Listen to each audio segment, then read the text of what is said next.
இப்படி ஆயிட்டேன்னு சொல்ற அளவுக்கு என் வாழ்க்கை இப்படி மாறி போச்சே. ஓலை குடிச்சையில மழை பெஞ்சா ஒழுகையில நான் ஓரமா மூலையில உட்காரையில இப்படி ஒரு வாழ்க்கை எனக்கு தேவையே இல்லை. எப்படியெல்லாம் கடந்தோ என் வீட்டுல மகாராணி கணக்குல கடந்ததே. இப்ப இந்த மனசுகளை வச்சுக்கிட்டீங்க மயிலி வெயிலியா இந்த ஓலை குடிச்சில உட்காந்துக்கிட்டு மழை தண்ணி ஒழுகுற மாதிரி என் கண்ணுல கண்ணீரா ஒழுகிட்டு கிடக்கே. அண்ணா அண்ணா ஆரம்பிச்சுட்டியா மறுபடியும் ஒப்பறிய? சரி வந்த நாள்ல இருந்து இப்படியே அழுகிட்டு ஒப்பாதி வச்சிருக்கேன். வீடு எங்கேயாச்சும் விளங்குமா? எத்தனை தடவை சொல்லிருக்கேன் முதல்ல அழுகிய நிப்பாட்டி. அழுகாம சிரிக்க சொல்றீங்களா? நம்ம வாழ்க்கை என்ன ஆனந்தமாவா கிடக்கு அழுகாம இருக்கிறதுக்கு. இத பாருங்க, அங்க என் மவன் சாப்பிட்டானா தூங்குனானா எதுவுமே தெரியல. நான் இல்லாம என் மவன் ஒரு நிமிஷம் கூட இருக்க மாட்டாங்க. என் மவன் என்னைய பார்க்காம எப்படி கலக்கான தெரியலையே. அவன் சரியா சாப்பிட கூட மாட்டானே. பைத்திய மாதிரி பேசாதட்டி. பிள்ளையோ கைசான காலத்துல நாம அவங்களுக்கு பாரமா இருக்க கூடாது, நம்மள பாக்குறது அவங்களுக்கு கஷ்டமா இருக்க கூடாதுன்னு நம்ம கிளம்பி வந்திருக்கோம். அவங்க சந்தோஷமா தான் இருப்பாங்க. இந்த பாரு, நீ முதல்ல அழுகே நிப்பாட்டு, இல்லாட்டி நானே எங்கேயாச்சும் கிளம்பி போயிடுவேன் பாத்துக்க. தோட்ட வேலை செஞ்சுக்கிட்டு போட்டிருக்கிற சட்டையெல்லாம் கிழிச்சுக்கிட்டு இன்னைக்கு இப்படி கஷ்டப்படுறது என்னால பார்க்க முடியலீங்க. மகாராசா மாதிரி மாடல் மாடலா ட்ரெஸ்ஸை போட்டுக்கிட்டு பட்டு வேசியும் பட்டு சட்டையும் போட்டுக்கிட்டு பந்தாவா சுற்றி கத்தியாலே இங்க வந்து ஒரு தோட்ட வேலை பார்த்துட்டு கிடைக்கீங்க.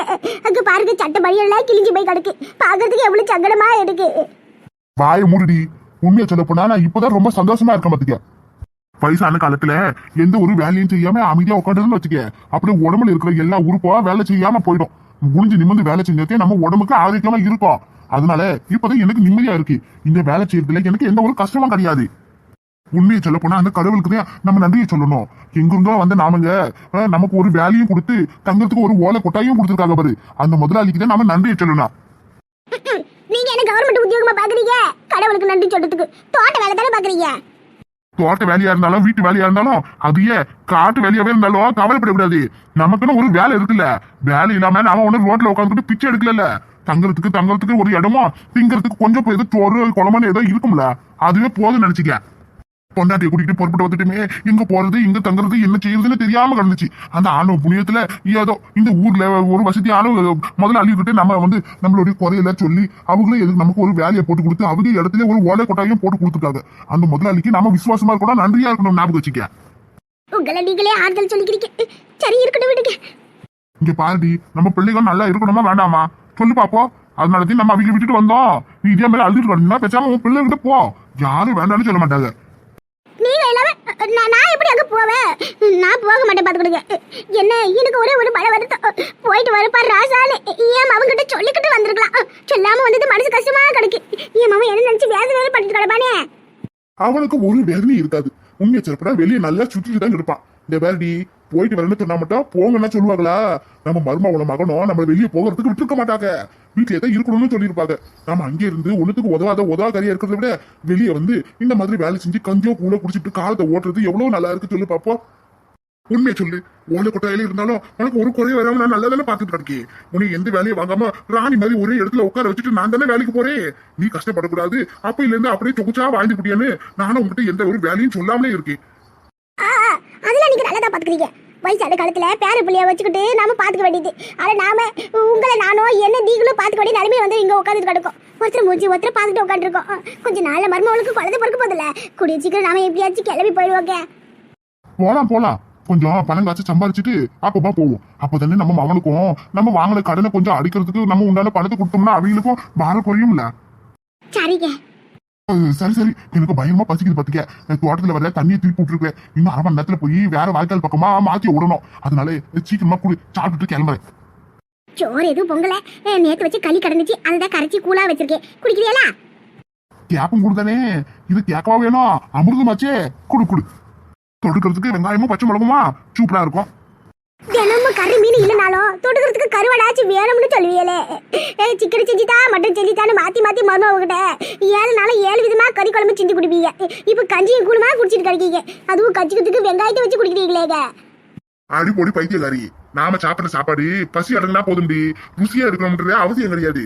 உண்மையை சொல்லப்பட இந்த உலகத்துல ருசியா இருக்கிற எல்லா சாப்பாடுமே ஆபத்து தான். உடம்புக்கு நல்லது எதுவுமே ருசியாவே இருக்காது. இந்த உண்மை பல பேருக்கு தெரியாது.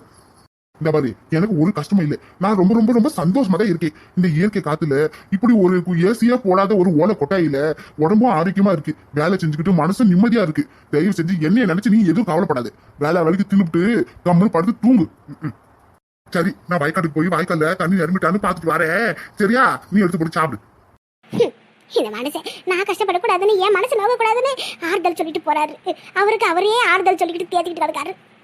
சாரு எல்லாம் என் மகன் நல்லதுக்காகத்தானே. அவன் சென்றாசு நல்லபடியா இருந்தா அதுவே போதும்.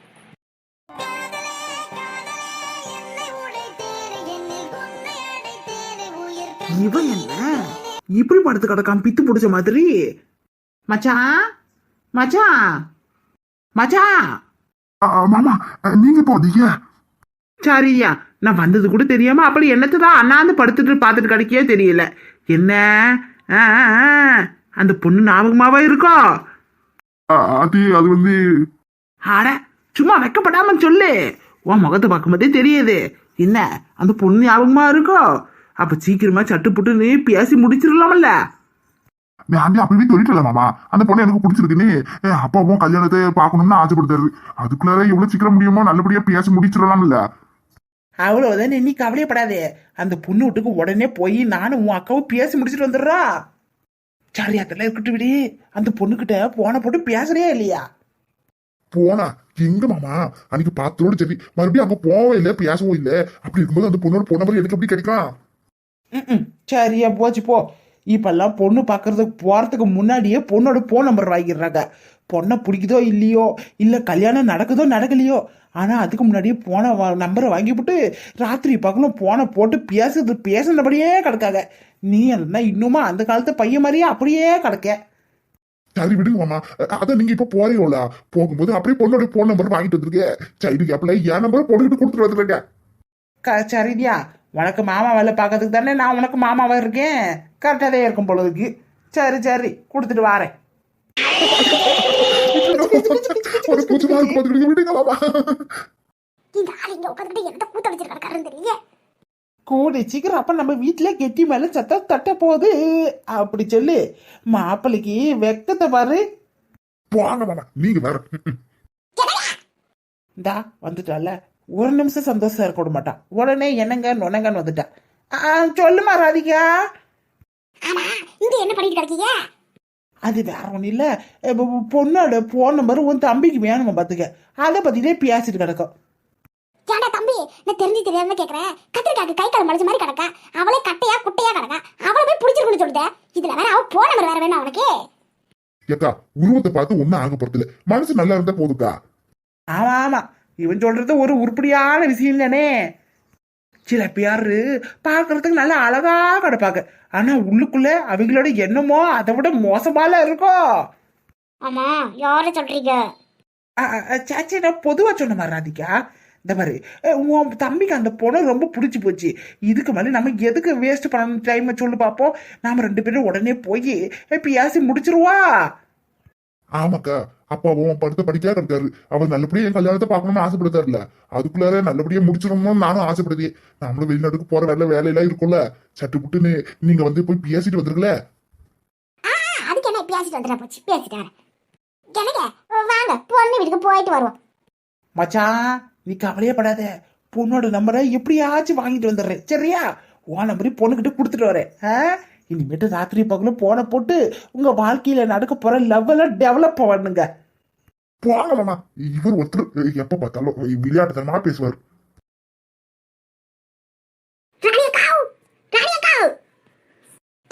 ஒரு சந்தோஷமான செய்திக்கா.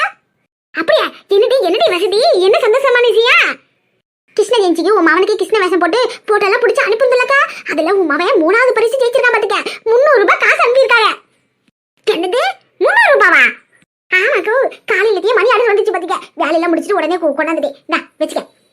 கேட்டி, நீ பேசுறது கொஞ்சமாவது நியாயமா இருக்கட்டி? என் மவனுக்கு கிருஷ்ண வேஷம் போடணும்னு சொல்லி அதுக்கு போறதுக்கு தேவையான துணி மணி போதா கொதிக்கு பொட்டு சாந்து கம்பல்னு எல்லாத்தையும் காசு கொடுத்து வாங்குறதுக்கு 1000 ரூபாய் செலவாகி போச்சு. 1000 ரூபாய் செலவு பண்ணி கடைசியில 300 ரூபாய் வந்திருக்கு. மிச்சம் 700 ரூபாய் தண்டமா? நமக்கு தான் நஷ்டம், அப்படிதானே? ஏக்கா, இதெல்லாம் ரொம்ப ஓவர் பாத்துக்க. உன் பையன் முஞ்சிக்கு 300 ரூபாய் அதிகம். என்னது, என் மாவன் என்ன அப்படி கேவலமாவா கணக்கா? ஐயோ ஏக்கா, அப்படி இல்லக்கா. அதை வச்சு கிருஷ்ண ஜெயந்தி போட்டியில நிறைய குழந்தைங்க போட்டோ பிடிச்சி அனுப்பியிருப்பாங்க. அதுல 1 2 3 3 பரிசு தான் கொடுக்குறதா முடிவு எடுத்திருந்தாங்க. அதுல உன் மகனுக்கு 3வது பரிசு ஊந்துருக்கு. அது எவ்வளவு பெரிய விஷயம். அங்கங்க லட்சக்கணக்கில் 100 கணக்கில் குழந்தைங்க போட்டு அனுப்பியிருப்பாங்க. அதுல உன் மகன் 3வது பரிசு வின் பண்ணிருக்கானா சும்மாவா? அதை நினைச்சு பெருமைப்படுவியா? அதை விட்டு 300 ரூபாய் தான் வந்திருக்கு, 7 ரூபாய் நட்டம்னு சொல்லிட்டு கிடக்க. இப்ப வாங்கின மணி துணியெல்லாம் அழுகி போற பொருளா அதை அப்படியே படிச்சு எடுத்து பத்திரமா உள்ள வை. அடுத்த வருஷம் கிருஷ்ண ஜெயந்திக்கு கண்டிப்பா போட்டுருவான். என் மாமியார் காலை மட்டும் இது ஊந்துச்சுன்னு வச்சுக்க, அவளையா மங்கா தாடி விடுவாங்க.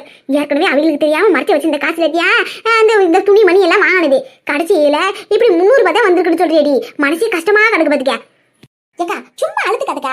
குழந்தைங்களுக்கு இந்த மாதிரி எல்லாம் வேஷம் போட்டு விட்டோம்னாச்சா அவங்களும் சந்தோஷமா இருக்கும், நமக்கும் சந்தோஷமா இருக்கும். பிள்ளை பெருசா வளர்ந்து காலேஜ் போற மாதிரி படிக்க வரை வயசு வந்துச்சுன்னா இந்த பாரு அப்ப போய் கிருஷ்ண வேஷம் போட முடியுமா? ஊர்ல இருக்கையில சிரிக்க மாட்டாங்க, அங்கங்க குட்டி கண்ணா வரமாட்டானே எல்லாரும் ஏங்கிட்டு கிடக்காங்க. இந்த மாதிரி எல்லாம் துணியவே போட்டு பொட்டு வச்சு பூ வச்சு எல்லாம் அலங்காரம் பண்ணி போட்டோ எடுத்து வைக்கிறது நமக்கும் நல்லா இருக்கும், அவங்களுக்கும் வருங்காலத்துல ஒரு ஞாபகத்தமா இருக்கும்லக்கா. அதை விட்டுவிட்டு என்னமோ அப்படி ரொம்ப கத்திட்டு கிடைக்கிய எல்லாம் ஜாதியா. நாம இருக்கப்பட்டவங்களா இருந்தா பரவாயில்ல, காசெல்லாம் எடுத்து செலவு பண்றதுக்கு நாம என்ன கோடி கணக்கிலே சம்பாதிச்சு கிடக்கும், இல்ல லட்சக்கணக்கில் சம்பாதிச்சு கிடக்குமா? 100 200 சம்பாதிச்சுட்டு கிடக்கும். அதுல 50 10 மிச்சப்பட்டுனா தானே நம்ம வாழ்க்கை ஓடும். இப்போ உன் மாமன் பரிசு வின் பண்ணதுல உனக்கு சந்தோஷமா இல்லையா? அது சொல்லு முதல்ல. உனக்கு என்ன பணம் வேணா சொல்லி நானே எடுத்துக்கிறேன்.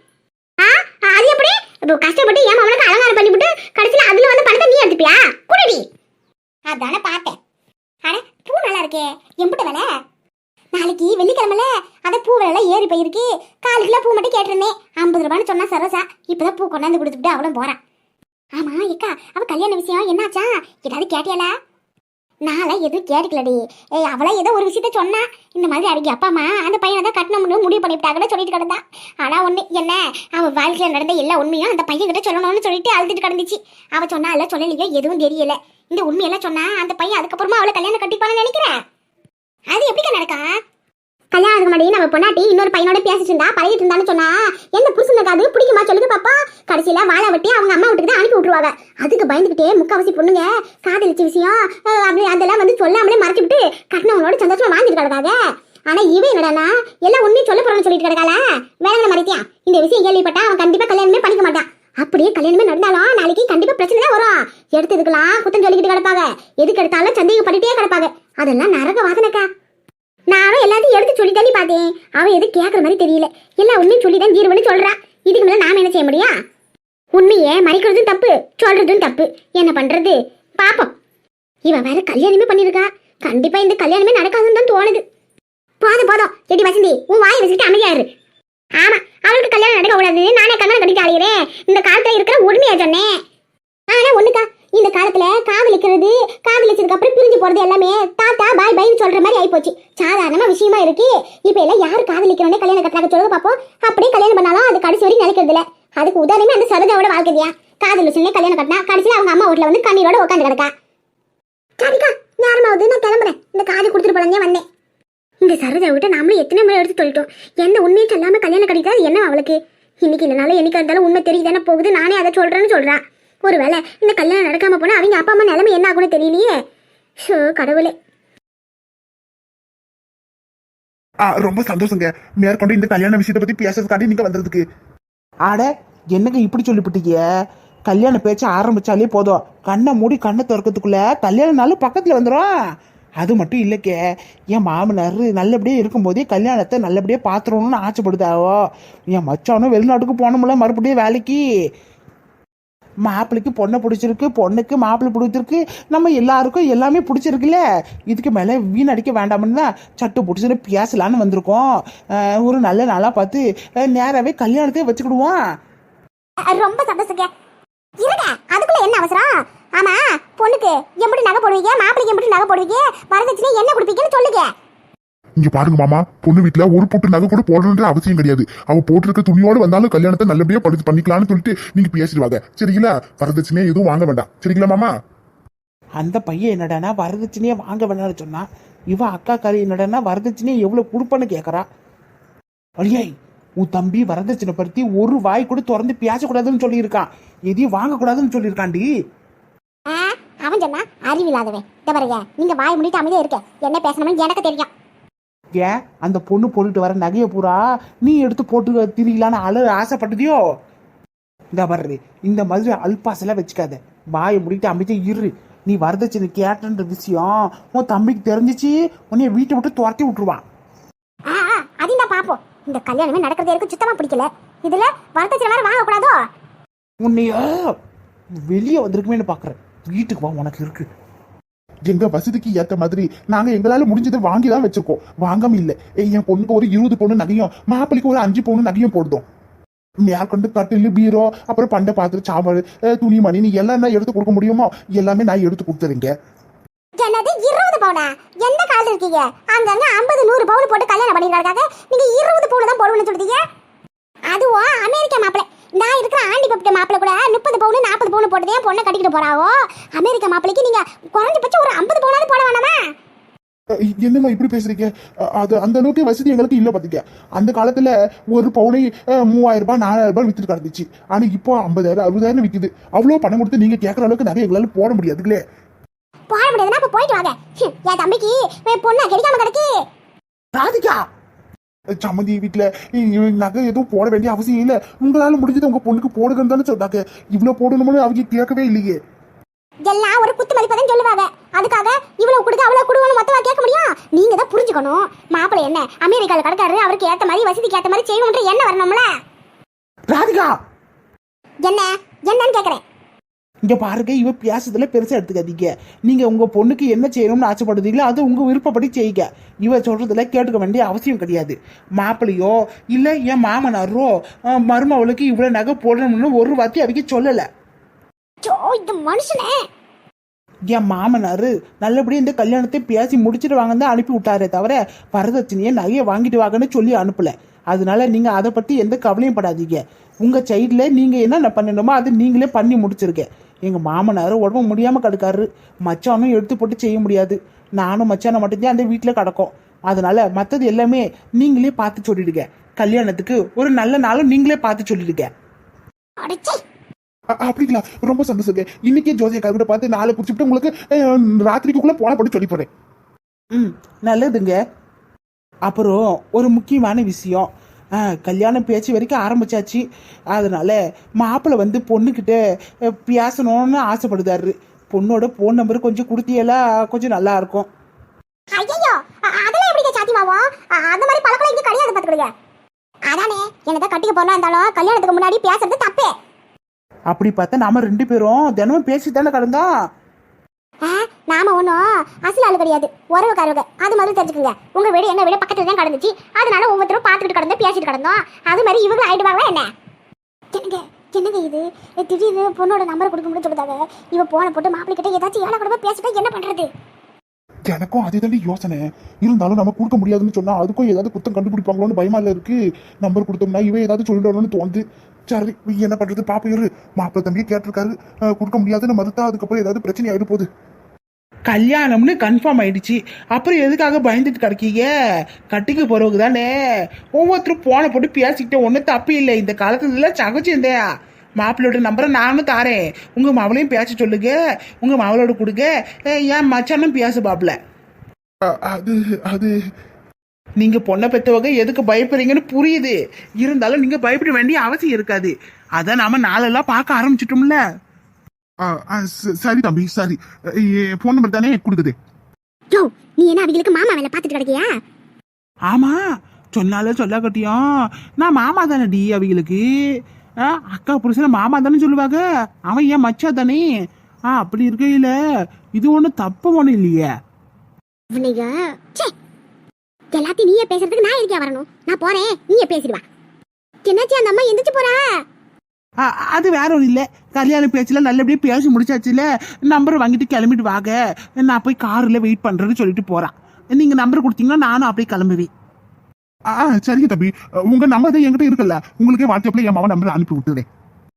ரொம்ப சந்தோஷங்க. அப்ப நாங்க கிளம்புறோம். நாளை பார்த்துட்டு நீங்க சொல்லுங்க. என்ன பண்ண சொல்ற? அவங்க நம்பர் தான் கொடுக்கணும்னு சொல்றாங்கல்ல, தர முடியாதுன்னு சொன்னா அப்புறமேட்டுக்கு ஏதாவது சொல்லுவாங்க. உன் மாவக்கிட்ட சொல்லி எதுக்கும் அவளுக்கு கண்டிச்சு வை, சரியா? நான் போய் ஜோசியக்காரனை பார்த்துட்டு வரேன். சரிங்க.